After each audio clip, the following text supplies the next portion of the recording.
I'm prolific, so gifted. I'm the type that's gon' go get it. No kidding. Breaking down a swish in front of your building. Hey, what's going on, everybody? Welcome back to another episode of Around the Block on the Niño Season Network. Thanks as always for tuning in, and a huge shout out to everyone who's checked out our last episode. If you haven't done so already, make sure you like, subscribe, and hit that notification bell so you don't miss any of our deep dives all summer long. I'm Niño, and this is your boy Edgar Miguel. Well, let's just get straight to it, man, and let's pull up, man. We're going to talk about the NBA and the draft. First off, let's get started with the Miami Heat. They had the 20th pick, and they grabbed Kaspras Yachtudnis. He's a 5 guard out of Illinois, originally from Lithuania.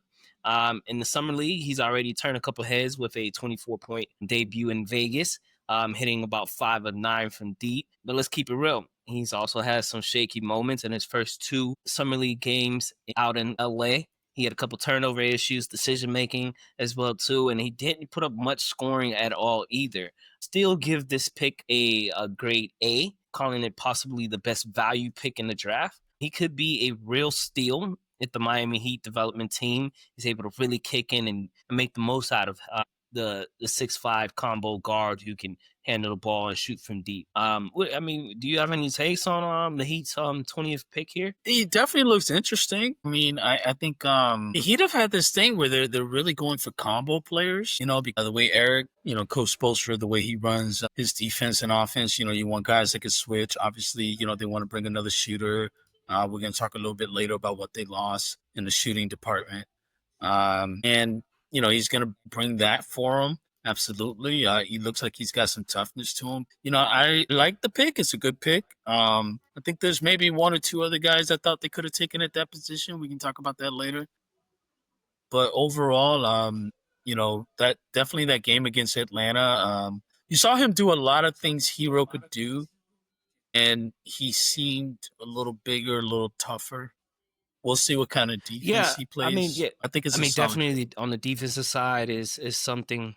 I think it's something that, obviously where he's going to have to improve the most. I think that most young rookies, they're just trying to transition into what NBA game speed looks like. And I think, maybe that was a couple of jitters in those first 2 games out in LA. But since he's been in Vegas, as we're watching here in the highlights, I mean, he had 19 points in the first half. He was taking it to the cup. He was showing his range from deep. One thing that the Heat coaching in the summer league, they pointed out, as we talked about, one of his biggest things that he needs to improve on the defensive is the fact that he was moving his feet. He was staying up in the ball. He was challenging the passing lanes. So I definitely think this is a great pick. I think that the Heat have always seemed to lack these tall, versatile type. Shout out to the Chicago streets out there, but these tall, versatile guards who can, play the 1, play the 2, maybe even get some time at the 3, and who can handle the ball and allowing some of that pressure to be taken off of Tyler Hero and Devion Mitchell, who they were able to give an extension to with the 2-year deal as well too. So I like this pick. I definitely do. I think he's young as well too, very young guy. So we'll see how much learning he can do in his first year with the developmental team that the Heat have. Anything else that stands out for you? I mean, who's starting at point guard, and who's really going to control that offense? Davion Mitchell at this point? Is he the starting point guard? Yeah, definitely coming off the bench, I would say. But I think now, as we get into some of the offseason signings, we all know that they were able to get Norman Powell as well too. So I mean, Norman Powell can start at the 2, and you got Wiggs at the 3, which will leave Hero starting at the 1. So Devion would be the backup point guard. But I think with their draft pick here with Cavs, I think he's going to get a lot of action in both the 2 and the 1, and maybe be able to play a smaller lineup with Devion, Cavs, and Hero between the 1 and the 3, and maybe even Bam at the 5 and Wiggs at the 4. If they want to be able to run more or play with a smaller lineup. So I think we'll see some of that time there with him. But I think right now, I think the Heat are probably leaning with Tyler being the starting point guard and Norman Powell playing at the 2. Bearing any more off-season moves for the Heat. If they're still able to maybe ship off Wiggs, then maybe that looks a little bit different. You're All at right, the well one. yeah, definitely. Well, all right, let's move on. We were just talking about the Heat's pick, but let's talk about what we think the best value pick overall was in the NBA draft. Do you want to give me your best value pick? What did you see from the draft, and what did you like as far as the best value overall in this year's draft? I think so. Well, I've been watching a little bit of the summer league, just kind of seeing what some of the players are doing, coming out, and Walter Clayton Jr. He kind of impressed me. Second pick by Utah, something like that. And he had that, I think it was a 20-point game the other day. I think he did have a little calf strain, but it looked like it just got tight. But he kind of impressed me. I kind of thought that was kind of a steal. And he was actually one of the guys that, he was one of the guys that actually I was thinking that he could take. But, you mentioned Norman Powell, and, with Norman Powell, Walter Clayton doesn't really fit, once they made that trade. But yeah, I like what I saw from him on the court. I mean, Walter Clayton is a big pick for any team. I mean, you talk about a guy who led his Florida team to the national championship game and ended up winning it all, as well too. So I mean, it's definitely a great value pick. I mean, you see the playmaking. Some people say he looks like Jamal Murray. Don't get me started. You love to troll me. But no, I mean, I think he's a great value pick. He's not afraid to get downhill. He handles the ball well. He's able to find his teammates. Has a great in between game, as you see here with the floater. Utah's looking good. I mean, they got Walter Clayton, and then they were also able to get Ace Bailey earlier, with I think was the 4th or 5th pick, as well. He's got some sort of hip injury going on right now, so he's been out a few games now. And Walter's been showing out. I mean, I think he has a very mature game. I mean, look how he just smoothly took that pick and roll, got down to the free throw line, and still was able to find one of his teammates. I think this is what's gonna make him stand. What's gonna make him pull away from other of the draft picks, that range that you saw there. But he has full court vision.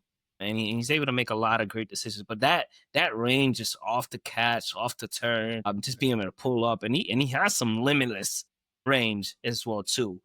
And we're seeing here, what can he actually do? He's able to recover, get the steal, and is able to get his team out on the run as well, too. So, I mean, I definitely I like what you're thinking there with Clayton. I mean, anything else you want to add on him? No, I just think it's a great pickup by them. Definitely. The pick that I like, the one that I think has probably the best value, I think it's the pick that the Sixers took at number 3 with VJ Edgecombe. He has great size, great scoring instincts. He's a strong fit next to Embiid and Paul George. I mean, this is a guy who's humble, who's hungry. I mean, let me just go ahead and get some of his highlights up here as I get through the notes that I have.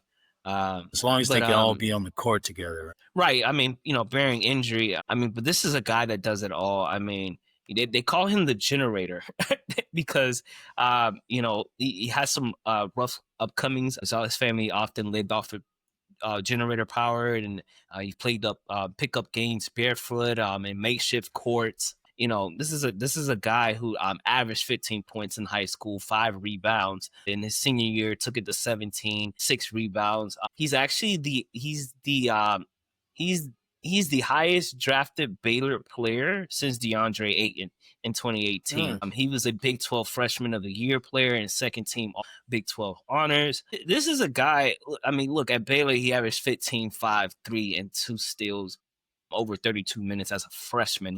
He shot 34 from the 3-point line. That's something that you do want to see if he can improve on. But he's able to get downhill, as you see there. And he's willing to do all the little things as well too. He's able to come off the pick and roll, has a mid-range. I mean, this is also a guy who has played on the national team for the Bahamas in the FIBA Olympic qualifying tournament. He played alongside, NBA stars and veterans like DeAndre Ayton, Buddy Hield, Eric Gordon. I mean, in 4 games, he averaged 16, 5, and 3. I mean, and something that stands out as a guard here, I mean, is his tenacity, as you see there with the block. It's the physicality and wanting to get up there above the rim and grab these boards. He definitely was praised for his he's all over the floor. His outstanding performance. I mean, he's what he reminds me of.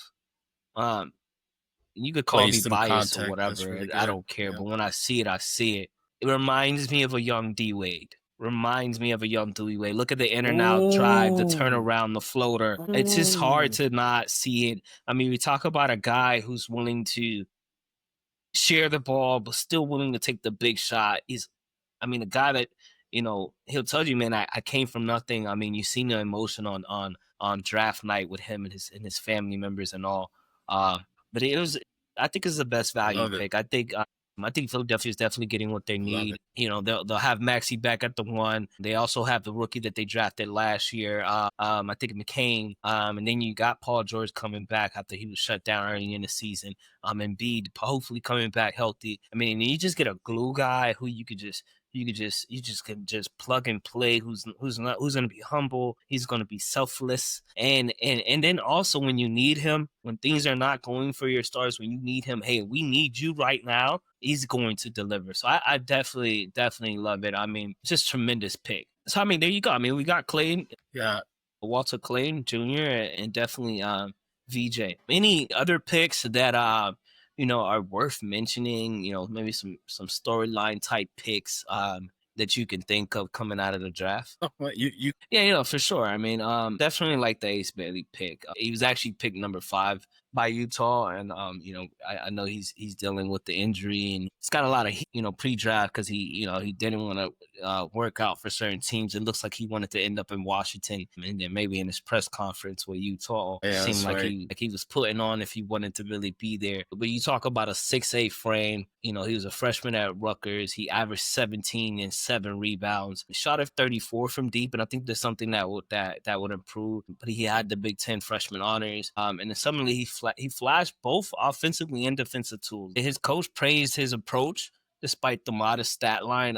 Was a bit not as efficient as we was looking to be, but he gets a lot of nods to KD, and as great as KD is, right, as efficient as KD is, KD was not efficient his rookie year. He grew into being that efficient scorer, and I think that's what you'll see with a guy who's 6'8" with a 203 body frame. He has the length, has the shooting touch. So I mean, definitely. I think that's another pick to look at. Yeah. What do you think about Yang Hansen? I mean, look, anytime you can get a 7-footer, and then and a guy who has 2 all-star nods over at the CBA, the Chinese Basketball Association. I mean, that's no joke of a league. I mean, he averaged 15, 10, and 3 assists. He averaged 2.6 blocks. He was CBA Rookie of the Year, Defensive Player of the Year, and like I said, he had 2 all-star nods as well too. He stirred up some, draft night drama because he wasn't invited into the green room, and he watched the picks unfold from the stands. Portland pulled the trigger. They got him in a trade where they were able to land him. He's getting some modest, light comparison to Jokic. I mean, you see he did average 3.5 assists as well, too. Double machine. But, most mocks had him, in the 32nd round. But the Blazers believed enough to move up. His international resume, it speaks for itself. And he has a lot of off the court marketability, being that he's coming over from China. And I'll say this: another thing about this pick is that you get a guy kind of similar to Ricky Rubio's and the Doncic and Goran Dragic, these players who've already played professional level basketball, and then they're coming over to the NBA and being able to translate a lot quicker than maybe like the Ace Baileys that still need to develop, the VJs and stuff like that, who are all great talent and have a lot of promise. You have a guy that you could plug in now. I mean, I think it was a great pick by Portland, especially with the departure of DeAndre Ayton. They definitely needed a big, and I think they just haven't had that in a full while since DeMarcus Aldridge. And I think that that'll bring a lot of marketability back to Portland since they no longer have Dame. Yeah, I can agree with that for sure. I mean, he's going to bring money to that market. I mean, you're right. Anytime you got a 7-footer like that, 7+ footer who can move the way he moves. And I think also, with the additions that they've had, we'll talk about that later. But yeah, I mean, he's definitely a guy, like you were saying, right? He's ready to play. Definitely. The maturity. All right, so I mean, there you have it. I mean, with the draft picks, I mean, we definitely had a lot of good draft pick, a lot of value picks. But let's get to the other side of the NBA offseason. We definitely had a lot of trades that shook up the landscape of the NBA and some free agent signings as well too. We already know about the big Kevin Durant trade that happened on the last day of the season, basically on Game 7. Him being traded into the Houston Rockets and a part of a historic 17 trade that also saw Clint Capella land in Houston. The Rockets shipped out Jalen Green, Dillon Brooks, and the rights to the number 10 pick to make it happen. This instantly makes Houston a playoff contender and maybe even a dark horse, the top 4 team in the West if KD stays healthy. I mean, it's definitely a crazy, huge gamble, but it resets their timeline and puts them on the map for right now and trying to win a title as well too. Any thoughts there as far as the KD trade, man? I mean, we talked about how they were, for KD, you still got to give up a lot. I mean, they gave up a lot of draft picks. They sent 2 over to Phoenix for this year. You mentioned that Phoenix turned those draft picks. No, I was gonna say I think it was a bit of a balance though at the end of the day because a lot of the picks that they gave up I believe were 2nd round picks and then they didn't have to give up outside they of gave 2 Green. first rounders. Okay, so I'm my bad on that one, but I mean I would say at least as far as players go though. All they really gave up was Jalen Green. I think Dillon Brooks, yes, defensive guy who can somewhat shoot the 3, but money wise makes the trade work. But then also, it being a 17 trade, it was other factors too. They got came in Maluk or Maluk. That was the number 10 pick. Yeah, the rights to Malucha. I can't pronounce his name. I apologize, but the number 10 pick. Right, so they gave up that first round. Yeah, so I mean, so they got Dillon Brooks, Jalen Green, and then they pick up. I mean, that's all they gave up though. Like it wasn't like a full it wasn't like the first 5 first round picks. Cam Thomas, Mikal Bridges, the Jay Crowder. It wasn't as big as a package like that. I mean, there was definitely more teams involved, but they were still able to keep Jabari Smith. They were still able to keep. They didn't have to give up Eason, their 3-and-D guy off the bench, who they rely on. They were able to bring back obviously Flan Veep as well too, and they didn't have to give up Sengun either. No, I think this trade is less about what the Rockets got and what the Suns were able didn't to get. Well, we're able to get, I would say, because yeah, with the Jalen Green, Dillon Brooks, and then the 2 first round draft picks this year. Well, they got the number. The first round and the second round. They got the 59, the number 10 and number 59 pick from OKC. They're in rebuilding mode, so yeah, Jalen Green, Dillon Brooks. I mean, they're going to be there, especially Jalen. They might use Dillon Brooks again in another trade, but it just gave them room to be able to continue rebuilding. I think that was important to them more than anything. I mean, I hear that, but I think with Phoenix, I mean, they just gave Devin Booker a 2-year extension on his current 3-year deal where he's going to be making, I mean, 60, 70 something $million. They still have Bill with the no trade clause. They're thinking about stretching and waiving him, right? Which means they can stretch his contract over the next 5 years at about 22 and some change $1 million. That's still going to be on the books once that contract kicks in for Devin Booker. They got the draft pick this year, but they don't own their picks. And that's huge when you don't own your picks because you just don't know where they're going to fall at. And then they don't have a solidified point guard. They got the big now with the number 10 pick. The number 10 pick, we'll see what that turns out to be. But where's their bench as well too? I mean, I hear you, but I don't. For me, and from what I'm hearing, it just doesn't look promising. They have no true direction is ultimately what I'm hearing. They've made some moves. They got Jalen Green, but Jalen Green has still been very much inconsistent, right? He's shown that he can be the guy, but then he hasn't shown that he's the guy down the stretch, right? He has these big scoring outbursts, the slam dunks and all this, but when they need you the most in the playoffs and stuff like that, I mean, they got Devin Booker, so maybe that pressure is off of Jalen Green in that sense. But Phoenix still looks like they're in a difficult situation. And if they can, I would say this, and I'll change if they're able to get rid of Beal without having to stretch him and keeping $22 million still on the books for the next 5 years. I will see.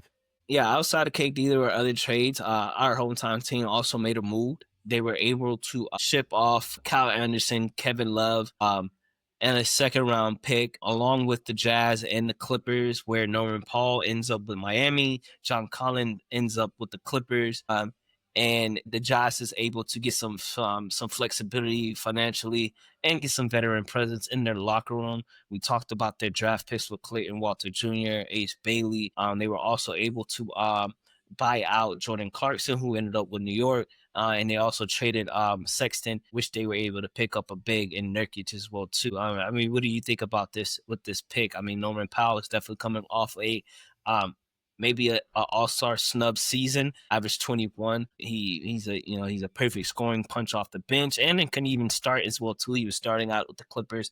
Then you get Collins, who adds size and stretching ability, who can knock down the three for the Clippers. So what do you like about this trade? Yeah, and once again, spoiler alert, the Jazz are going to be all over this segment. As I said before, I mean, they just have been busy in the draft and trades and everything. They're really looking to try to boost their team. No, I think the Heat are the number one winner here. I think this is pretty clear here. I think with Love now, they're pretty backed up there. We're going to talk about some other things they did. So they're not backed up in that front court. And then with Powell, I mean, I think obviously the Heat got the best player out of all the players involved in this trade. Collins is a good fit for the Clippers, sure, stretch it out, but I think obviously Norman Powell is the big ticket here. I sad to lose slow-mo. I love watching slow-mo, man. I love it. I was just like, come on, he's the tortoise, right? He gets him every time. Right. Definitely. I definitely like this for Miami, right? They're able to get another person who can handle the ball, who can put the ball in the bucket, relieves the pressure of Bam maybe having to be the number 2 option, right? He can get back to just playmaking, playing defense. Also for Tyler Hero not being the focal point of the offense. Now you can kind of have more of a balanced attack back there with in the backcourt. We just talked about it earlier. Who's the starting point guard? I think definitely Hero and Norman Powell lead the backcourt. Devion Mitchell gives you that fast pace, energy boost off the bench with Jaime and Jovic and so forth. But I'd be remiss if I don't say I think the Clippers, you can also include them in winning this trade. We along with getting John Collins, they also got a backup big and who's a former starter from Milwaukee, which is Brook Lopez. I think they strengthen that front court, which you need, right? And you need that against OKC. You're gonna need that against Denver, who's gotten better as well too, which we'll get into. But I think John Collins, I think definitely reinsures Kawhi that they're still trying to win now. And then also just allows Kawhi to not have to play some of these bigger players as well too. I mean, you look at a starting lineup of Harden. We're not sure who'll probably be playing the 2, but Kawhi, John Collins, and Zubac. And then you have another big who can stretch the floor coming off the bench, and Brook Lopez. They still got your boy who you like out there, Derrick Jones Jr., DJJ, as well too. So I mean, I think the Clippers, if not stay good, got better as well too. So I definitely like that for them as well too. Any last comments there before we move on to some of these other big moves that we had here on the offseason? All right, so we're moving on. Another big trade revolving around the Boston Celtics. And I love it because I just love to see them just falling apart because of the first and the second apron and not being able to keep all their higher profile players. They moved on from Chris Porzingis and trading him to the Hawks. The Boston Boston was able to save on some cap and stay flexible. They also traded Drew Holiday, sent him to Portland, and got back at Anthony Simmons back in that trade, so they stay young in the backcourt, and is also able to relieve some of the restrictions that they had. I believe with the Drew Holiday trade and Porzingis, they were able to free up over like 40 or like 50 something $million in cap space. What do you think now of the Boston Celtics? You got Simmons at the 1, you got Jaylen Brown at the 2. Then they still got Derek White on the team, right? So maybe you're looking at a Simmons, White, Brown. But they got back what's this guy's name? Neon. Yeah, they got him back as well too. So he might be starting at the 4. And then you got Tillman maybe starting at the 5, and then you got Tatum out for the whole season. What are you thinking of? What does this mean for I've been thinking about this, and we talked about this a little bit. It's been a while since we've had a repeat champion, a dynasty. Yeah, a dynasty, right? Shout out to Golden State and the Miami Heat. Yeah, right. And I think part of what we're seeing is what you talked about, that apron, the first and second apron, and the luxury tax, and teams, their owners having to pay that tax, and Golden State infamously paid a really high tax. I think it was the highest so far, but I think actually OKC is set to pay the highest one, fulfilling that the contracts for their 3 stars. Man, part big of what contracts. and now OKC's owner is not like a guy who's it's not a big market, but they signed that, and so you're seeing teams not being able to afford to make that run. Yeah. Especially if you lose, because at least if you win the championship, you allow yourself to give you a reason. Hey, I'll pay the luxury. Hey, I'll be okay with having some of the restrictions that I have in the first and the second apron with draft picks and the mid-level exception and so forth, because you're winning, right? You can justify these things when you're winning, but when you lose, as you're saying, it becomes difficult. Well, and it also just gives teams, they're kind of handicapped on, being able to go for that 2-3P, because now they're paying guys so much they can't afford the contracts, that pay the luxury tax, and then they're having to do what Boston's doing right now. You get an injury to a guy like Tatum, that's going to hurt you too. So the window, you think the window is a big window for a championship, is actually much smaller. But Draymond has talked about this in terms of their run in Golden State, where you had Steph Curry and Klay Thompson. They were on I think Steph was just coming off his rookie contract, something like that. Right. He already got his rookie extension, but it was only at about like $11 million. And him and Klay were still on their rookie deals. Yeah, he could afford to go out and form the team, get an Iguodala, get a Kevin Durant, and make those championship runs, and still be able to continue making the run because they have the money. Now, when they went into the luxury tax, right, and Steph gets his contract, Klay, and now, they had, like I said, they infamously paid that tax. So, the first and second apron, it's created a team, it's created a league where it's almost anti-dynasty. Yeah. I mean, definitely. I think Adam Silver talked about it. He says we're now in a league where everyone has a chance every single year, every single season. Anyone can win a championship. Which will be exciting to see what OKC can do, because they are now committed. We talk about Chet, $250 million over 5 years. We talk about Shea, $285 million over the next 4 or 5 years, and then Jalen, J-Dub got a $287 million extension as well too. So we're talking about over $800 million in extension. Wait, Jalen got paid the most? Yeah, he did. I think he's getting maybe $400,000 more. When it's all said and done. So they value Jalen more than they do Shea? I would say, in Shea's credit, his contract is fully guaranteed. J-Dub's full potential earnings would be $287, but all of that is not fully guaranteed. And I think Chet's it's like $240 guaranteed. Full potential earnings is $250. But okay. I mean, So they told Jalen, you got to work hard for this money. Well, look, I'll tell you this. I mean, Jalen was consistent. He was consistent Yeah. in that finals run. He had the 40-point games. I think he also had a 30. And then also, he played two sides he played both sides on the floor. So, I mean, I guess, that's justified if you want to look at it that way. Let's keep moving forward. We also have the Denver Nuggets. Before I get into these moves, let me make sure I for the audience, Jokic has declined to accept an extension this summer. He was eligible for an extension. So when you looked at that in context, it's okay. We need to do something. So we're making sure we're convincing Jokic. We want you here. We want to continue winning. What can we do? And what is it that they did? They went on and traded Michael Porter Jr. to bring in Cam Johnson. Plus they added Jonas Valanciunas as a backup center, which is huge. And they also signed Bruce Brown, who was on the team when they won the championship as well. They just shooting the lights out against Miami in that finals. What do you think about Denver and the moves that they've made? Is it enough? Do you not like the Cam Johnson over Michael Porter Jr.? Do you not think that adds more than what Michael Porter Jr. was giving them? I do like Cam Johnson over Michael Porter Jr. I do. I like Cam Johnson over Michael Porter Jr. Absolutely. I wonder, even adding Jones, I wonder. Which they didn't have that much of a. I'm sorry to cut you off.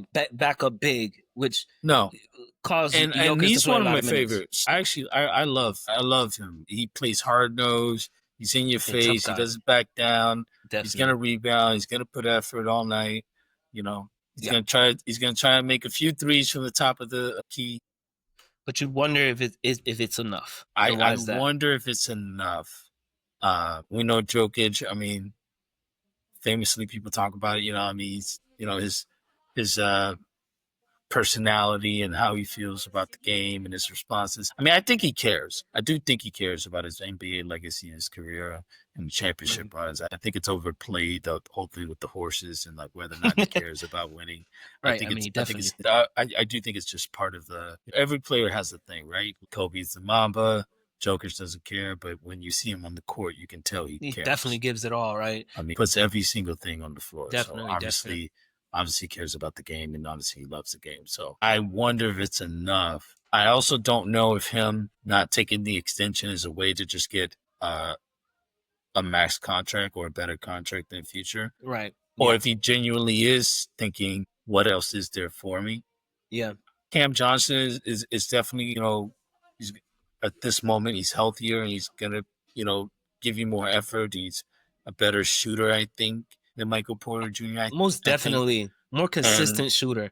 More consistent shooter. More consistent. Better perimeter defense as well, too. And just kind of more aware and just going to give you more effort overall. And I think the same thing with Valanciunas, he's going to do the same thing.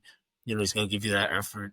The West has gotten bad. The West is tough. Hold on now. You think so? You think that the West is? Are you saying that the level of competition has gotten worse, or has it gotten bad? Like the Nuggets might not be better than a 6th seed next year. I think they got better. I think that there's two things. With them getting Cam Johnson, they get a player who is not just a catch and shoot guy like Michael Porter Jr., right? They get a guy who can take you off the dribble, who can come off of pin downs, can come off of high-low picks, catch and shoot mid-range, can shoot at the three-point line. A guy who can defend his position, right? They were playing. Now remember, they were playing Michael Porter Jr. at the 3. Cam is a 4, and he's gonna be coming to Denver to play the 3, which he's able to do, right? Because they still got Aaron Gordon, and if they want, they can start Cam at the 4 and bring Gordon off the bench. And I'm not saying that as a knock to Aaron Gordon, but that just allows them to be more versatile, right? Be a little bit more deeper, which they haven't been since their championship run, when they had the Jeff Greens, when they had Bruce Brown as well, too, who they re-signed, right? And who's going to be able to guard 1 through 3, who can play a bit of point guard, who can guard your threes, right? As well, too. But Cam Johnson gives you more of an offensive package than Michael Porter Jr. and relieves the pressure of what Murray and Jokic have to do on a consistent basis. So I think, and then now under a full training camp and full season with their new coach, who got them out of the first round, who took them to 7 against the team that won the championship. I think they do get better. I think they did get better, and I think they finished top 4. It's gonna be I give tough. them top 4. It will be tough because the Rockets will again be at the top, right? OKC will be at the top. But also, I think, you got some teams coming up from the bottom too, right? I mean, the Clippers have gotten better. Timberwolves a year older. Warriors have a full year of Jimmy and Steph and Draymond. Grizzlies are going to be back. The Kings and Jazz have made moves. Spurs to get Wemby back. I mean, it's that.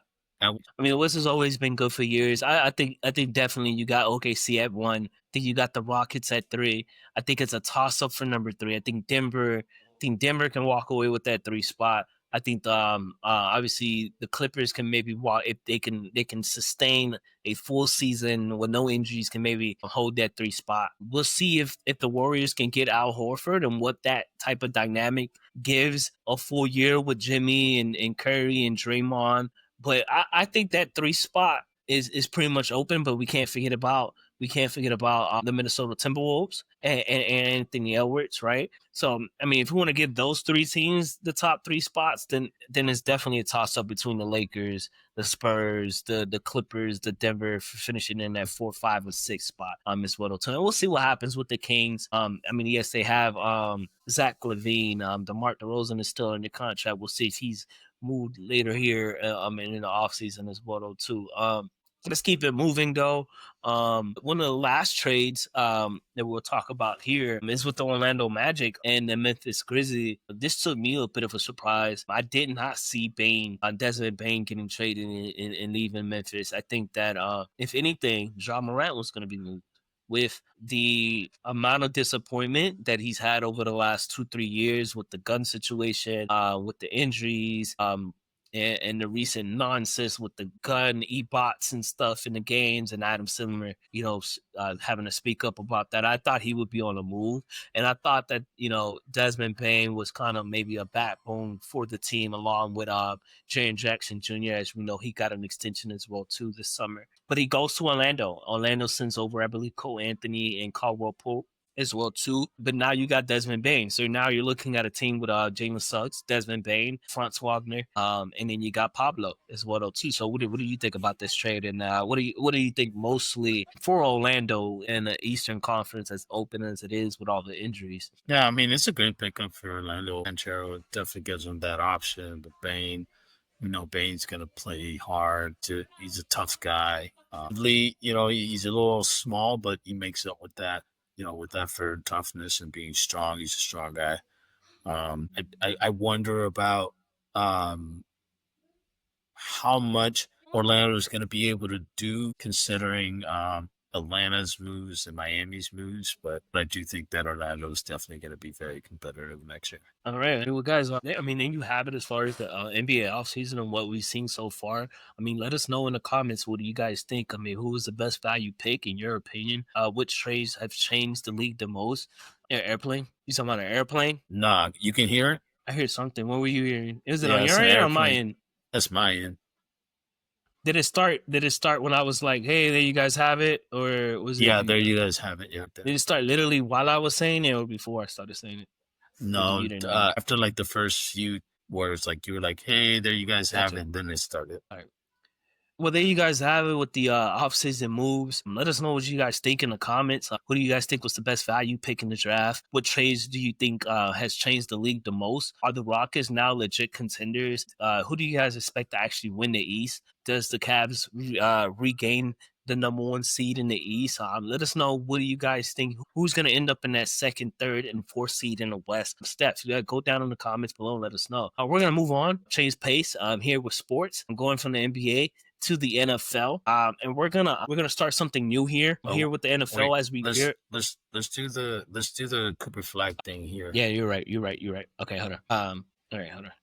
Well, guys, there you guys have it. As far as NBA trades and offseason moves. Let us know what you guys think down in the comments below. Who do you guys think is the best value pick? Which team has made the most impact as far as trades in the league? It's a lot of noise in your background right now. I'm hearing it. It's like a lot of horn blowing or something. Is your windows open? Another plane again. Yeah. I think this platform does good with background noise. I have to click it on when I'm editing. So I'll just try to push through. Well, there you guys have it as far as the offseason moves here in the NBA. Let us know what you guys think in the comments below. Let us know who you guys think was the best value pick. Which trades have changed the league the most? Are the Rockets now legit contenders? Let us know if you guys think Orlando's going to steal the East. What do you guys think teams are going to land in that third, fourth seed in the West as well, too? And before we switch pace and switch over to the NFL, a little aggregate in a little pull-up segment here. Actually, I'm going to let you take it away, man. Tell me what you got. So let's talk about the man of the hour. Biggest news in NBA right now.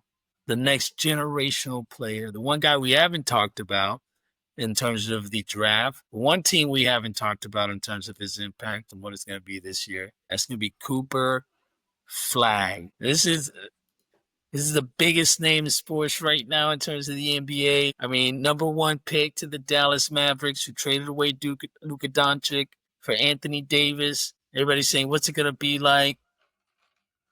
Basically impossible chances to get the number one pick, and they get him. Cooper Flagg, young kid from Maine, come from parents who were college athletes. His mom actually got a jersey retired in Maine for women's college sports. Dad played for the community college. His twin brother Ace grew up playing with him, so they grew up playing together. Backyard, you know how me and you used to do, elbows, bloody, knocking each other out. So they're going at it. It's like Jordan and his brother. I mean, the stories, right? You know, and he pretty much was a phenom from a young kid. Now, the thing about, you know, I mean, he was winning awards in elementary, middle school. I mean, him and his brother would, you know, but it was obvious that Cooper just was more athletic, and he just he took to the game. In 8th grade, he was 6'6". He was 13 years old and 6'6", balling on these guys. I mean, just, give me that. Blocks, threes, assists. Just, I mean, he like, you 5'4", dummy, get off me. I'm 6'6", homie. I'm a guard in the NBA already. He was playing with men. Yeah. And Scalabrini talking about how when he met him at a camp, and they was telling him that, yeah, you got to come watch this kid play. It was his trainer. So you got to come up, watch him play up in Hartford. He's going up against D1 guys, and he's killing them. Scalabrini's like, nah, no way. He said he got there. He couldn't believe what he saw. 6'6", 13-year-old kid playing with D1 players. I mean, this guy, look at this. Kobe. So this is the guy. I mean, this is the height. And he won so many awards. He ended up going down to Florida, playing in Mount Verde. He ended up winning championships. He actually ended up leaving high school a year early in order to go to Duke. He reclassified. He ran first guy in Maine to win the Gatorade Player of the Year. So Cooper has been, you know, I mean, this is pretty much LeBron James level. This is the FIBA World Cup. He was he was 16, I think, at this point. It'll be 16 turning 17. This is 2022. Yeah, he's giving NBA basketball players some work at the FIBA practice, you know, against the NBA national team. So definitely. Yeah, and the national team in 2024, that's when he really showed out. That's when he went down to Mount Verde. A lot of great players have come out of there, went down there, showed his props. He ends up going to a camp in which LeBron James, Carmelo Anthony, Kevin Durant, Chris Paul all show up. Coaches watching him play, and he just completely dominates. And that's when he reclassifies and goes early. So Cooper Flagg is the guy. I mean, we haven't had a player like this come into the NBA in a while. The last time we had this was Zion Williamson. You know, when you really want to talk about a draft pick, you know, and funny enough that they're both Duke players, right? Both Duke products. And this is another LeBron James from high school all the way until he got to NBA kind of hype. This guy, there's LeBron there talking to him. I mean, we're talking about generational players, celebrities, NBA celebrities coming up to show up. And Kevin Durant basically said, I mean, he's going to be the next big thing. I think what he actually said was, I wish I would have played against him, but you could tell that this guy, he's going to get better as he keeps going. With all that being said, I don't buy it. I don't buy it. Not one bit of it. Look, he is obviously an amazing high school athlete. He was 6'6" in freaking 8th grade. If I was 6'6" in 8th grade, I'd be an amazing fucking athlete too, all right? Let's be real. Here we go. Listen, I had skills, all right? If I was 6'6" in 8th grade, I'd be dunking on him too. Now, he gets to college, obviously phenomenal year. But I want to talk about some other players similar to Cooper Flagg. I'm going to name 4 players. Tyler Hansbrough, Jimmer Fredette, Adam Morrison, and J.J. Redick. One of them you don't even know who he is because his career was that short. Yeah, I said who? And here's the thing, Jimmer, and this is why I bring up KD. I said, spoiler alert, when Jimmer came out, KD called him the greatest scorer in the world. Wow. Steve Nash was like, Jimmer, yeah, man, no wonder. I mean, he came out of college, he had broken so many records as well. Same thing. We know Tyler Hansbrough, he was dominant. Adam Morrison, dominant. J.J. Redick, dominant. All super athlete in college. I have a feeling that I know so many people are going to hate me for this. They're going to say I'm wrong. I hope he stays healthy, first of all. I'm not saying G League games mean anything, but that first game against Bronny was a big disappointment for me, especially when you got other guys out of the draft performing very well. Yeah, he said it was and the worst adjusting game to the of game very easily. Say it again. He said it was the worst game he's ever played in his entire life. And everybody talks about his maturity on the court, and he's already played, against USA and everything. He's proven himself already, but I at every level there could be a drop off, and we've seen this drop off. With Tyler Hansbrough, there was some things that had to do with some injuries too, some vertical issues that he was having, but also game just didn't translate well. Adam Morrison, he had the injuries too, but he didn't really seem to be able to get going. Had a slow start. Decided a little backup career for a little bit, right? Came out of Gonzaga. Tyler Hansbrough from the Tar Heels. And then you got Jimmer, who probably was bigger than either of those two guys. He was considered the world's greatest pure scorer. But when he came out, they wanted him to kind of play a role, and he didn't really want to, couldn't really get to it, and, being a role player, and it struggled. Then he went overseas and became the main guy and had a great career. And then you got J.J. Redick, right? Broke so many records over at Duke, and Jimmer was from BYU. J.J. broke so many records at Duke, and he was probably one of the guys that had the most successful, but he was the opposite of Jimmer, right? Like when he came out, he eventually was willing to play the role that he was assigned to play, right? 3-point shooter, sharpshooter. That's kind of what happened to Jimmer. Jimmer could have been a 3-point sharpshooting guy, kind of play that role, facilitate the ball from the point position, 2 to 3. But, he was a big time scorer. And especially his, all these guys dropped 40, points in the March Madness. I think Jimmer dropped 53-1, has a record for something like that. And so I have a feeling that Cooper Flagg is not the next generational player. He's just going to be a good player. I think Cooper Flagg is just going to be a good player. He's not going to be this next world-changing player. I don't think that's true. I do think that he's going to be a great player. He's going to be a solid player. He's going to provide what they need. But people calling him a shorter Jokic because he can rebound and pass and steal the ball and block and all that. Mm-hmm. When you get to the NBA and you're working inside of a system, we'll see how that translates. I don't know. Guys like Kobe Bryant, LeBron James, those guys get to a level where, you hear the stories. Kobe tells Shaq, get it off the board. It's like, pass it into me. You miss it. It's like, well, get it off the board. Right? You hear these stories of with LeBron just taking the clipboard, writing plays, I mean, these guys, these guys are different. I think Cooper Flagg is just going to be a good player who's going to fit in a system, who's going to do well, probably average 20 points. He's going to have a good career. I think he's going to average, maybe, at the end of his career, he'll average 18 points, 6 rebounds, 4 assists. He's going to have a solid career. I don't think he's going to be this just next generational player that everybody's saying he is. Oh, my gosh. Okay. You're saying all this based off of what exactly? What is it about It's my Cooper? eyes.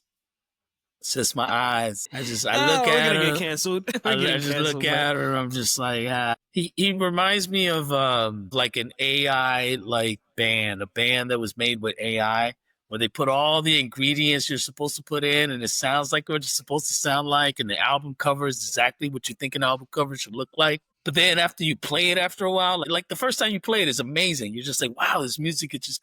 But after the 10th time, you're like, oh, this just AI, ain't it? Like this is not what I thought it was.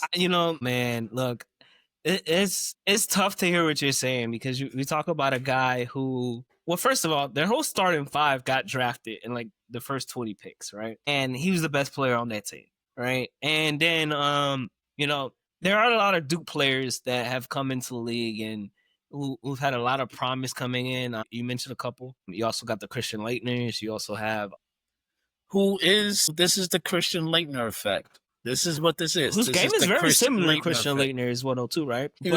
Flagg is a little more athletic. Well, maybe a lot more athletic. You got the Austin Rivers, right? Austin Rivers had a lot of hype coming out of Duke and was drafted, what was it, number 8 by the Hornets or something like that. He's the only one. Was Morrison and Reddick, were they 1 and 2? Yeah, they were definitely like top 5 picks. JJ's first like 3-4 seasons in the league, like barely scratched the rotation, and then something eventually clicked, and then he was a high value 3-point shooter. Had some good stints with Philadelphia, obviously with the Clippers as well too, during the Lob City eras. But that team never got out of the second round. But I mean, you also have other guys like Zion Williamson as well too. Go ahead. Yes. You got a correction there? Fact check. Yes, correction. Reddick was a third. Okay. Wilson went third. Who went first in that draft? But as he finds that, you also got the Zion Williamson, all right, very high promising prospect, who's shown, oh my God, who's shown stretches of greatness, right? Even this past season, or was it this past season or the season before last? They were trying to get into the play-in game, and then he got hurt, but was playing dominant, but. The professionalism, the health aspect, and then just being professional as far as what you're eating, what you're putting in your body, and how you're taking care of it as well too. But then again, come on, man, we got the Jason Tatums, the Anthony Davis, the Kyrie Irvings, right? Players that have also come out of Duke. Look, I'm gonna go back to this. Their whole entire starting five, right? Their tournament run all got drafted out of in the lottery, the top 20. He's the best player of those individuals. He's also going to an organization like the Mavs, who have a tremendous head coach, Jason Kidd, who's a player's coach, who's going to develop you, who's gonna put the right details and information in your ear. He's going to be playing alongside Kyrie Irving, right, a fellow Duke guy, and then also Anthony Davis. I'm tripping. I can't remember if Davis went to Duke or if he went to Kentucky right now, but you can fact check that for me as well too. So I will say this: I don't think he'll be a number one option. I think he's a Scottie Pippen. Yeah, so he did go to Kentucky. So excuse me about Anthony Davis, but he is playing alongside Anthony Davis, right? A high draft pick, someone who can handle the ball, who's simmer and play with him, who can give him the tools. But I do think that Cooper Flagg is more of like a Scottie Pippen, right? Is not going to be the franchise guy, but be the most important key player on your team that would help you win championships, and who you can build around in the future, as he's now, going to be alongside AD and Kyrie and so forth. Look, we'll see. I mean, there are a lot of players who come up. Go for it. Because we brought up the 2006 draft, I just want to go real quick. So the first pick in that draft was actually Andre Bernani. Remember Andre Bernani? Who? My boy, so that's who? The first. That's the first. No. I mean, Andre had some good potential. I mean, eventually he became a role player, but he was skilled. He was very skilled. Oh my God. Eventually he just became a bench player. Then it's LaMarcus Aldridge, right? Marcus should have went. Then it's on. Adam Morrison. Yeah, then you got Tyrese Thomas. The biggest one was Brandon Roy. You got the injury. Brandon Roy, man. Oh my gosh, man. He's definitely But look, outside top 5 favorite players of all time. Outside of the top 10, what was Minnesota thinking? Rondo, Minnesota drafted Kyle him Lowry, and traded and him Millsap.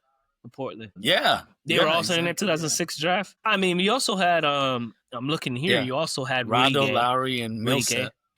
And Rudy Gay was in the top 10, yeah. But then you got Rondo, Kyle Lowry. So the two with championships are outside of the top 10. Oh, and they play key roles in those runs. Obviously Lowry and Rondo. And then you got, Millsap had a great career too. But yeah, Cabo Cephalosa was in that draft as well too. He was pretty good. He had a solid career. I don't know if that had a good career. Shannon Brown played with the Lakers and the Cavs. He was playing alongside with Kobe. Jordan Farmer as well too. He won the championship. So I believe he won the championship he won the championship with the Lakers as well too. I mean, but look, man, that's tough. That's definitely a pull up. Cooper Flagg is not that guy as we all would think he is going to be now in the NBA. Drafted number 1, going to the Mavericks, the Dallas Mavericks. We'll see, man. I will be surprised if he doesn't at least make 3 All-Stars and maybe in 1 All-NBA team. I don't see him as an MVP. I don't see that. I don't see him winning an MVP. I think don't he's see gonna him win getting more than like 2 or 3 all. Yeah, now that I think about it, I just I think his game is pretty close to his. I think he's close to his ceiling, right? I think the only things about people are his saying game the that opposite. really improves People are saying is his playmaking and his 3-point shot. His 3-point shot, right? Well, and people are saying, right? A lot of people think the opposite. A lot of people think his ceiling is very high, And I wonder if we're about to be surprised by the fact that like this is his game, and people are gonna know, and I guess it all comes down to, will he keep working? Will he keep developing? Will it be a Ben Simmons thing? I mean, people find out, wait, he can't shoot from here, or once you take away this, so we'll see. I mean, we'll see. I will say this, and maybe this puts some type of perspective to your point, right? Zion Williamson, if he's still able to turn around his career as far as like the professionalism, he still has more upside than Cooper Flagg does coming into the league. Because Williamson has yet to show a full season of what he's able to do. And we all know he has a high efficiency in the post, right? He hasn't had the opportunity to have a full season where we can see if he's able to improve his 3-point shot. When the year that Stan Van Gundy took over the Pelicans, he put him at as the point forward, and they were winning games, and they were actually pretty good. I think they were in the middle of the pack in the seedings in the West. Now, I don't want to get canceled. I don't want to get drugged in the comments or anything like that. But Cooper Flagg is a very great prospect, okay? But we'll see what his ceiling is. We'll see what he's able to tap into and really do and make out of his career. Brett, you heard it here in our pull-up from Edgar Miguel. Cooper Flagg is not that guy. All right? He's not that guy. Yeah. But we'll see. We're going to move and change space and change sports and get into the NFL and start our what we're looking to do episode to episode, where we'll take a look into each division. We'll take a look at their key offseason moves and what their current roster looks like, and what we think what kind of grade we could give their roster and what we project that team to do. We're going to start off with the AFC North, a division full of big moves, superstar drama, and real Super Bowl ambitions, right? Who we got up first? We got the Baltimore Ravens. Do you want to start off? The Ravens, man, I love Ravens. I mean, I thought they were right there. Really sucked what happened to them in the playoffs once again. I do think that they obviously needed to go out and get a little more help there, which they did. If we take a look at the offseason, they picked up the offensive tackle, Ronnie Stanley. He's got a 3-year, $60 million deal. So that's going to be a big pickup. I mean, I don't know if Hopkins is washed up. I don't know if that's the right thing to say right now. But, I mean, he is on a 1-year deal. They also picked up some more defensive help. I think them picking him up on a cheap 1-year deal might say that. But, again, we'll see. Well, I mean, Jair Alexander, obviously, we know what he can do. So, I mean, Harbaugh is back. I like the Ravens. I like the Ravens moving into next year. I think that they'll be back in the playoffs again. It's just, will Lamar finally be able to get past those first and second round playoff mistakes? Sometimes it's him, sometimes it's the line. They got, obviously they got Henry, and he's gonna be back next year. So, we'll see. I do still see them as the favorite coming out of this division. I don't, to be honest with you about the Ravens, look, great off season. They get offensive line help. Like you said, sometimes it's the offensive line. They pick up Ronnie Stanley on a 3-year deal, which helps Lamar Jackson be in the pocket, deliver the ball, or be able to do what he does best as well too. They add another receiver in DeAndre Hopkins, a veteran, someone who can speak some more experience into maybe Zay Flowers and Bateman. And obviously, they still have Mark Andrews and Isaiah Likely as well too. But as I mentioned, these guys, what else does Lamar need? It's gotten to the point. What else do you need to get over the hump? You have such a great season. Look, I'm sorry. I don't know what it is about the NFL and me. It's a lot of tough love. We talked about it with it. We'll get into it with the Steelers and my thoughts on Aaron Rodgers. What else does Lamar Jackson need? You have a Hall of Fame running back behind you as well too, where you don't need to carry the ball 20 times a game or 15 times a game and be the lead back anymore. So what else do you need to not just have a 12-win season, a 13-win season, but get in the playoff and get it done, right? And get it done. Look, excuses can't be the thing. I don't want to hear it, a toe away from beating the Chiefs early in the season and the lackluster game that he had against the Chiefs the year before last. What else do you need to get over the hump? Be great and get it done. Look, like I said, the offseason moves are great. DeAndre Hopkins, veteran presence, Rodney Stanley pickup for the offensive line. They get a shutdown corner. They add more to such a great defense that they had. They bring back John Harbaugh. So, they get stability, they get protection, they reinforce the defense. They look on paper, it looks like a grade A team. Again, Lamar Jackson at the head. What else do you need to get over the hump? What's your projected record for them this season? This is going to be a tough division. It might be the toughest division. So I think the winner of this division is, in my opinion, is probably going to be, I'm going to say 11-6. 11-6. I like that. It's going to be a tough division. I like that. Yeah, given the fact that you're saying that this is going to be a tough division, I like the 11-6. I think that now if this is the year, he's won the MVP before. He's been in the MVP talks once again. He has skilled players that's already been in that system for several seasons now. I think they could get that extra win, even get up to 13 wins and be 13-4 when it's all said and done as well too. All right. Let's move on over to the Cincinnati Bengals. They might not have had a huge, flashy off season, but they did lock in their core by re-signing Jamal Chase to a 4-year, $161 million extension, making sure that Joe Burrow's top target isn't going anywhere else and is staying in Cincinnati. They added some depth as well too, with running back. I don't even know how to pronounce this guy's name. Do you? Green. All right. They also added some defensive line help with TJ Slanton, linebacker Oren Burks, and Lucas Patrick as well though too. Now the biggest offseason and just overall storyline with the Bengals is their all-pro defensive end trade Hendrickson. They haven't extended him, and it's just been the biggest question mark, right? A lot of contract drama. He's recently requested a trade out of Cincinnati earlier this offseason. He's had back-to-back seasons with 17.5 sacks, first team All-Pro, and easily is known as the heart of the Bengals pass rush. But here's the problem. He's currently set to only make about 15.8 in base salary this season, while guys like Myles Garrett and Max Crosby, right, talk about in the same division with the Browns and Max Crosby over there with the Raiders, are pushing around 35 to 40 million.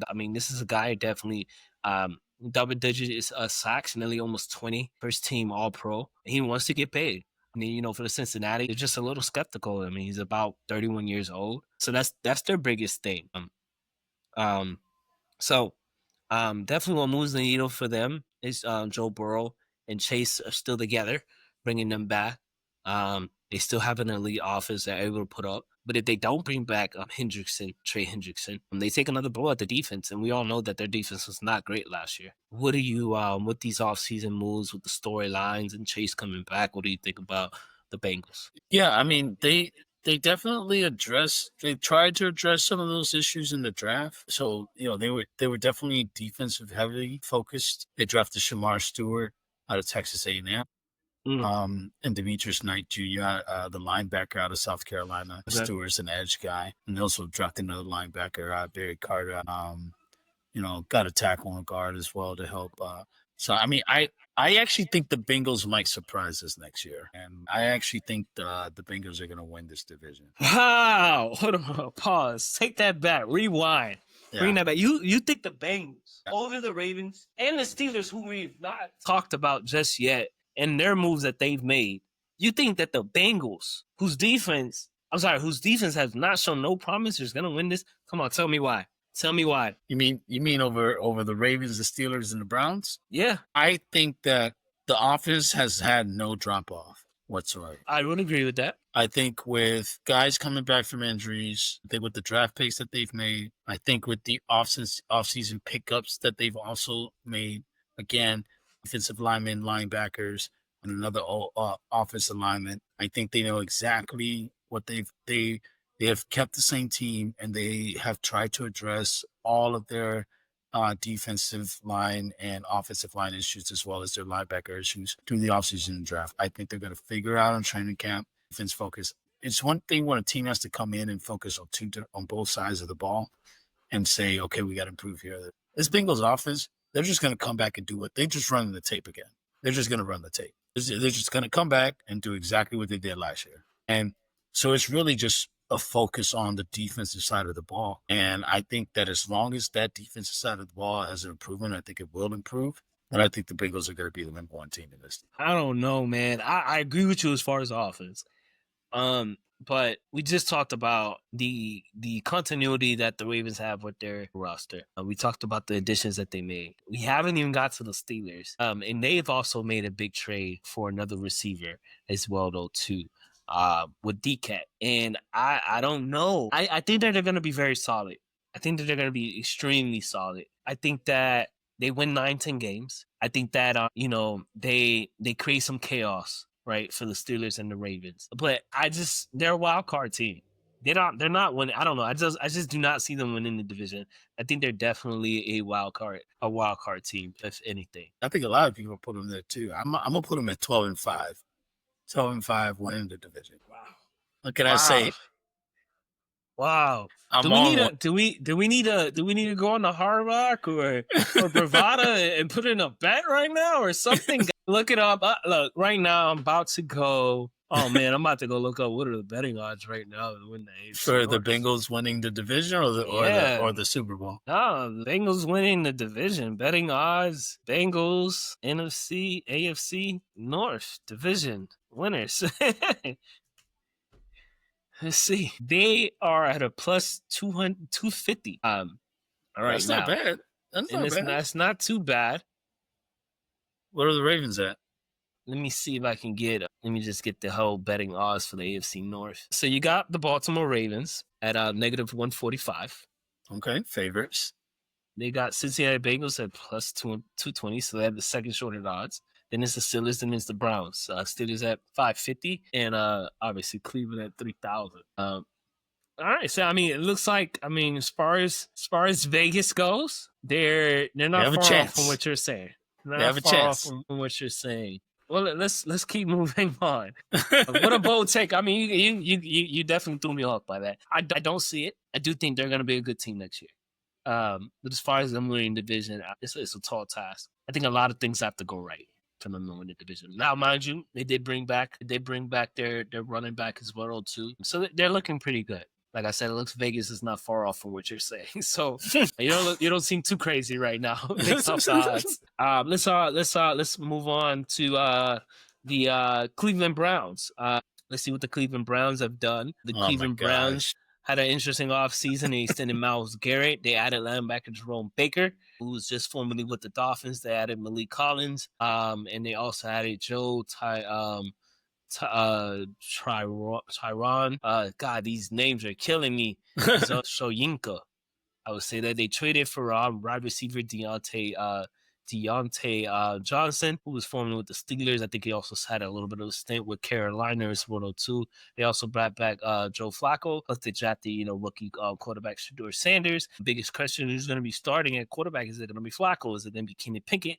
Or is it going to be the rookies? They also had, I think it's Daniel Gabriel. And like we just mentioned, Shedeur Sanders as well too. And what moves us in is obviously bringing back Garrett, making sure he's re-signing and extended. It keeps him on that defensive line, and it keeps that defense at an elite level as they have been over the years. But we all know the biggest question has always been, what are they going to do on offense, and who's going to be the captain, who's going to be leading them under center? So what do you think? What's their outcome? What grade are you giving their roster as well? Yeah.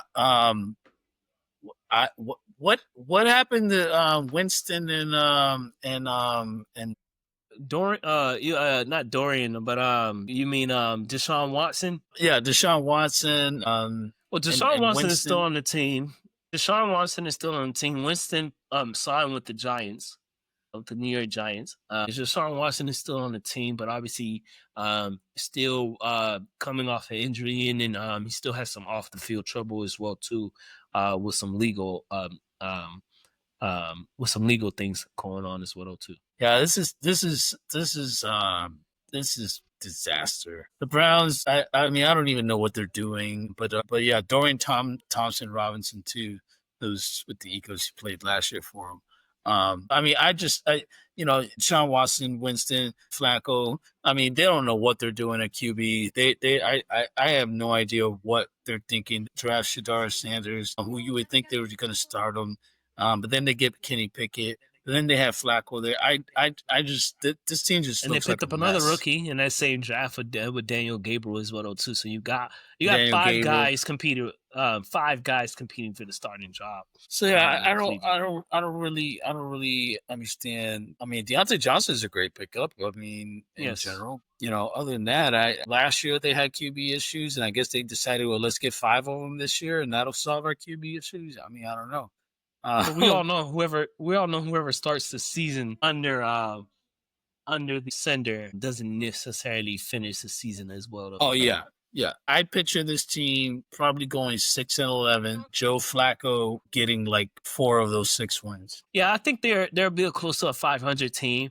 I think they take a win from each of their division rivals, and they muster out a couple other wins. From the rest of the NFL. I think that if Joe Flacco starts the season off and his veteran presence, he's won an MVP in this league, he's won a Super Bowl in this league. He gets another weapon with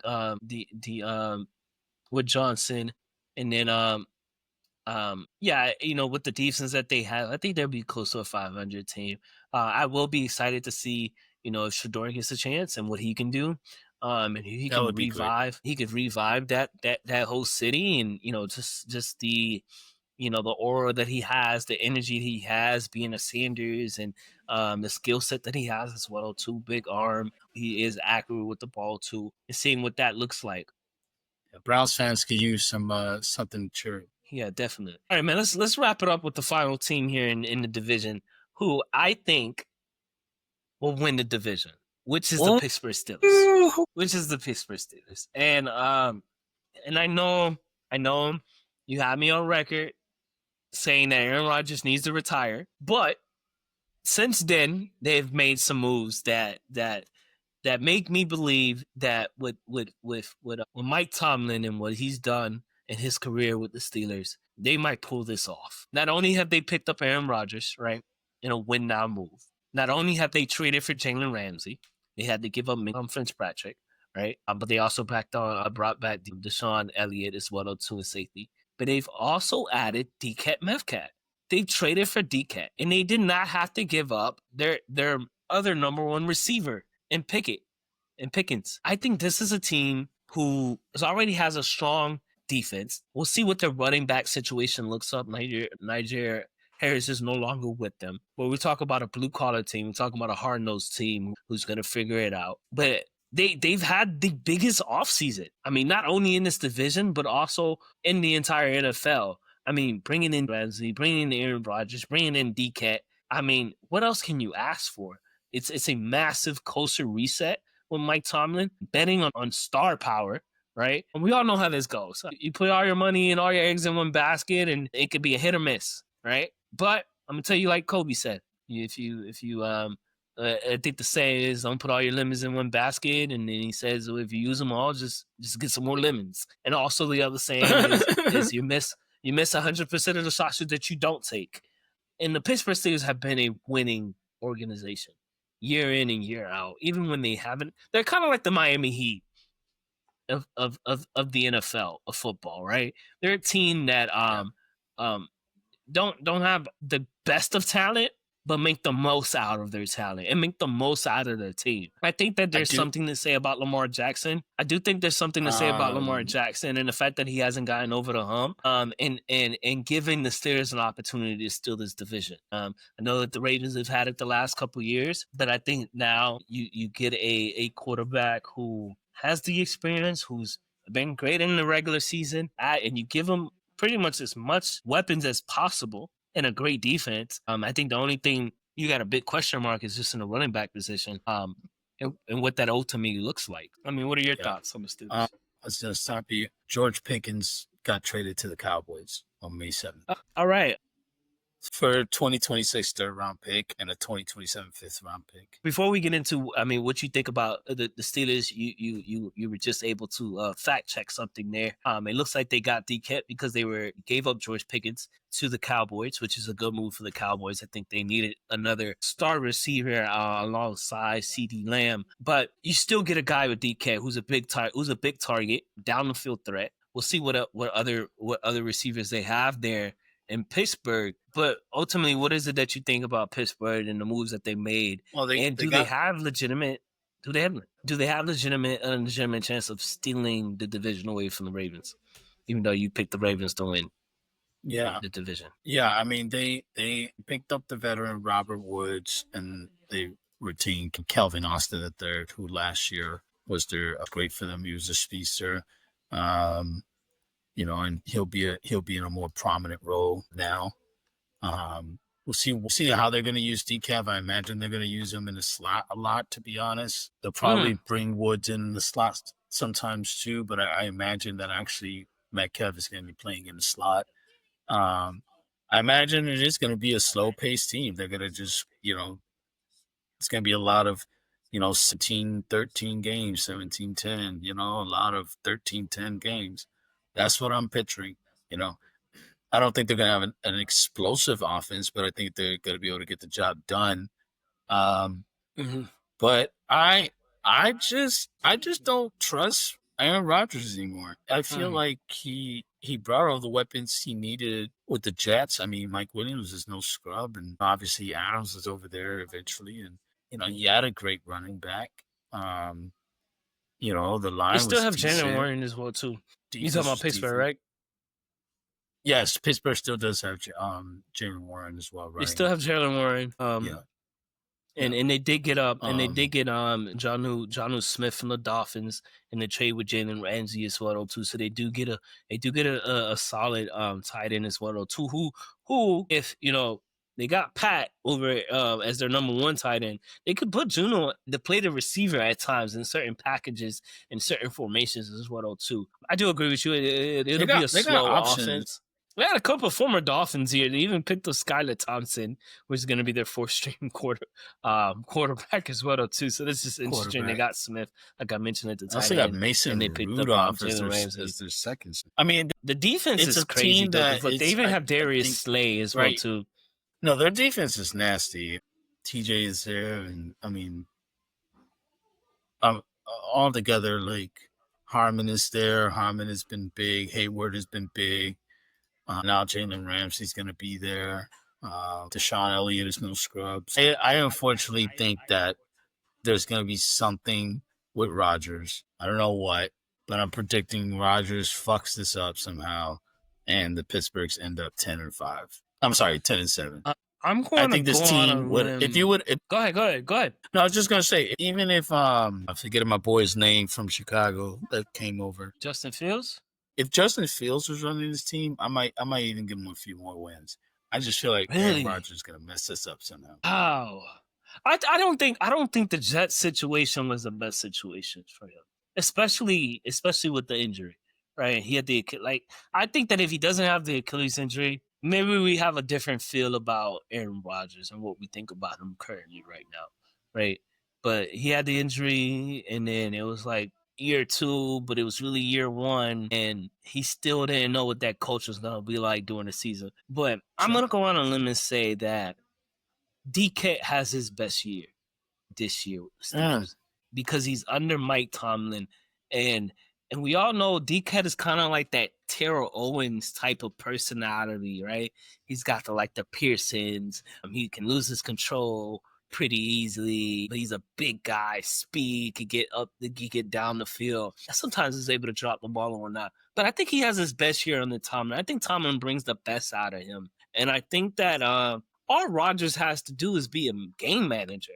He doesn't have to be a Pat Mahomes. He doesn't have to be, a spectacular playmaking quarterback. What he needs to do is just be accurate, protect the ball. The defense is going to shut a lot of offenses down.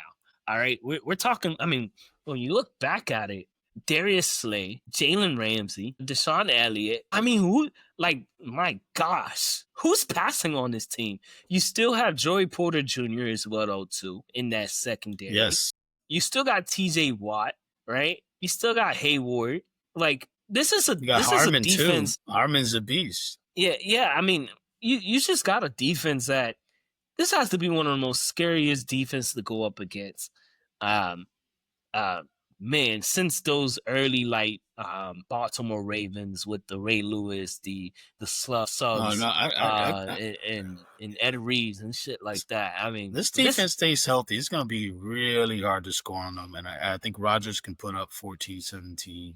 Yeah, and I think that's what they need. It's just 17, 21 points. I think they have enough, especially since they got DK. DK maybe is a little bit more easier to manage than George Pickens was. Right, they had a lot of attitude, ego issues with him. And then, like you said, Calvin Austin III comes in. You got Robert Woods as a veteran. He played with Stafford out with the Ravens. And then you bring in a tight end receiver in Jonnu Smith. And then Warren has another good season as he's had in the previous seasons. Just looking at it right here. Let me see what he was looking like. I mean, last year he had 120 carries, 500 yards. Now being more of a focal point with Harris being out. We'll see what he can do. He'll probably rush over 1,000 next year. I think he'll get to 1,000. Yeah, definitely. Yeah. I mean, 500 with 120 carries. That's about. I mean, if we're looking at it, if he got 20 carries or so. Yeah, that's about 7 games, so a full season. We're looking at about 1,000 yards, definitely. I mean, he's averaging 4.3. And the thing is, I would assume, and I would think that at some point, if it's not in the off season, they find another running back to have a dual threat type of attack in that backfield. So what's the record? So, well, first of all, for their off season on paper, right? I'm gonna give them a B++. The reason I won't give them A is because I do think that Aaron Rodgers is really treading the line of I'm doing too much. I need to just retire, right? I'm gonna stand on business on that. But what they've been able to add on the defense, and then getting DK, and they bring back Pat at the tight end. They bring in Jonnu Smith as another tight end threat. I'm gonna give them a B++. and I'm looking at about 10 to 11 wins. I'm getting them about 10 to 11 wins. Which in a division where we see the Bengals, and I'm sorry, I kept saying you got the Ravens winning the division, but you really actually have the Bengals winning the division. You're giving the Bengals about 12 wins. You're giving Baltimore about 11, 10 wins. This is going to be one of the most exciting NFL seasons out of the AFC North. I'm excited. I'm looking forward to it. Yeah, I'm gonna be glued in. But this wraps up our third episode. We know we missed a couple of weeks, but we're happy to be back and happy to pull up on the world of sports for you guys one more time here with episode 3. We talked about the NBA, the trades, the draft, the signings. We talked about the NFL and the AFC North and what that outlook looks like and who's possibly going to win the AFC North. We'll look forward to seeing you guys soon as we get to another episode here of Around the Block Sports Podcast. Your pull up on the world of sports. I'm Niño. This is your guy, Edgar Miguel. And we'll appreciate you guys. Remember, we'll see what Cooper Flagg has in the mix coming into the season as well, too. But if you haven't done so, this is just your reminder to make sure you like, subscribe, and hit that notification bell so you stay tuned into every time we pull up here on the Around the Block Sports Podcast. And until next time, you guys, stay 10 toes down. Alrighty, guys, we're out. I'm prolific, so gifted. I'm the type that's gon' go get it. No kidding. Breaking down a switch in front of your building.